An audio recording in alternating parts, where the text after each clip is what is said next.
Hola, en este video vamos a conocer cuánto dinero tienes que pagar por un trabajador en el año 2024 si gana el salario mínimo. Primero, recordemos que el salario mínimo para este año 2024 quedó en 1.300.000 y el auxilio de transporte quedó en 162.000 pesos.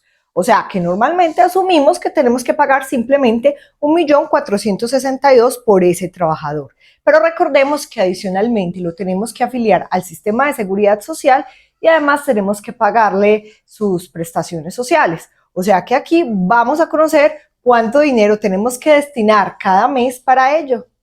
Bueno, iniciemos con la seguridad social. Recordemos que ese trabajador tiene que estar afiliado a salud, a pensión y a riesgos. En el caso de la salud y pensión, digamos que el pago es compartido cada mes, es decir, el empleador paga una parte y el trabajador paga la otra. Y en el caso de los riesgos es responsabilidad única y exclusiva del empleador. En el caso de la salud hay algo, y es que desde la reforma del año 2016 algunos empleadores están exonerados de hacer tal pago, pero en el caso donde la empresa no está exonerada, sabe que tiene que pagar 110.500 cada mes. Asimismo, de pensión tiene que pagar 156.000 pesos. Y de riesgos va a depender del nivel de riesgo en el que esté. Supongamos si son labores que no son realmente muy riesgosas y están clasificadas en el nivel 1, solamente tendría que pagar 6.780. Pero obvio, si está en una labor de alto riesgo, por ejemplo, si está en construcción o en minería, que son labores que están clasificadas obviamente con un riesgo alto, tendría que pagar 90.480.000 pesos. O sea que estos pagos van a depender los de la seguridad social. Primero, si está exonerado o no, en el caso de la salud. Y en el caso de los riesgos va a depender si ese trabajador está clasificado en un riesgo bajo o en un riesgo alto. Bueno, ahora vamos a hablar del tema de las prestaciones sociales. Vamos a empezar con la prima. Recordemos que la prima es un pago que se va a hacer el primero antes del 30 de junio de cada año y el segundo antes del 20 de diciembre de cada año. Y este va a equivaler a un mes de salario por cada año laborado. O sea que normalmente cada 6 meses este empleador tiene que tener disponibles 731.000 pesos. Pero si lo quiere hacer cada mes, es decir, tener esa provisión, lo ideal es que cuente con 121.880 pesos, de modo que cuando lleguen los periodos de pago tenga con qué responder. Y en total es 1.462.000 pesos cada año. Recordemos que para este pago de la prima se incluye el auxilio de transporte. El otro pago que tienen que tener presente es el tema de las vacaciones.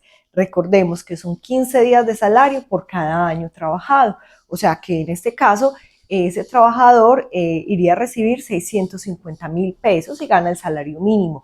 O sea que el empleador debería de tener cada mes una provisión de aproximadamente 54.200, de modo que cuando llegue ese periodo durante cada año tenga con qué responder. Aquí no se incluye el auxilio de transporte por obvias razones. Ese trabajador no va a necesitar el desplazamiento, o sea que por lo tanto no se le hace ese pago.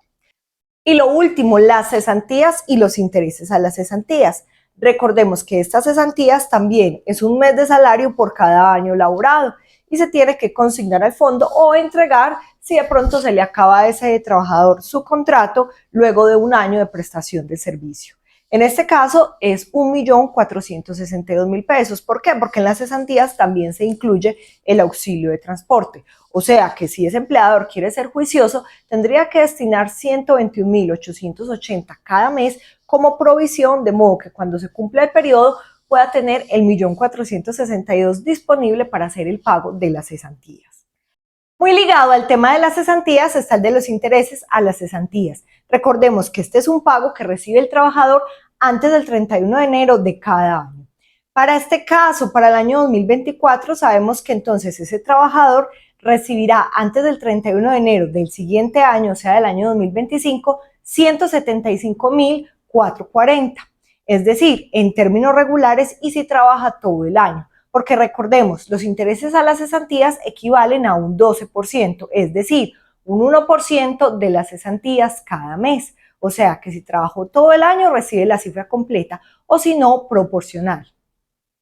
En ese orden de ideas, si el empleador no quiere tener contratiempos, es importante que esté ahorrando 14.620 cada mes. De modo que antes de que llegue el 31 de enero del siguiente año, pueda cubrir los intereses a las cesantías. Ahora vamos a hablar un poco del tema de los parafiscales. Recordemos que equivalen a un 9% del salario mínimo, es decir, a 117.000 pesos. ¿Cómo se distribuyen esos parafiscales? 4% van para las cajas de compensación, 3% van para el Instituto Colombiano de Bienestar Familiar y el 2% restante va al SENA. Hay algo importante de destacar y es que por la reforma tributaria del 2016, algunas empresas están exoneradas del pago del Instituto Colombiano de Bienestar Familiar y del SENA. De todas formas, vamos a mencionar todos los valores. O sea que ese 4% va a equivaler a 52.000 pesos. El 3% restante va a equivaler a 39.000 pesos y el pago al SENA serían 26.000 pesos. Pero entonces, ya saben, algunas empresas están exoneradas. Hasta el momento tenemos un aproximado de 1.990.000 que tiene que pagar ese empleador por cada trabajador que devenga el salario mínimo en el año 2024. Sin embargo, es importante mencionarlo y es que hay algo que no hemos dicho y esto es lo que tiene que ver con la dotación. Es decir, ese empleador le tiene que dar durante 3 veces en el año una prenda completa para que realice sus funciones. No hay un valor específico, es decir, la ley no nos dice exactamente cuál es el porcentaje o cuánto dinero le debería dar ese empleador al trabajador. Únicamente nos dice que puede ser cubierto en dinero o en especie, como por ejemplo cuando te dan el uniforme o cuando te dan un bono de alguna empresa para que vayas y compres allá tu ropa. En todo caso, no hay un valor, pero es algo que tiene que contemplar el empleador para poder hacer bien sus cuentas en este año 2024. Entonces, para que lo tengas en cuenta.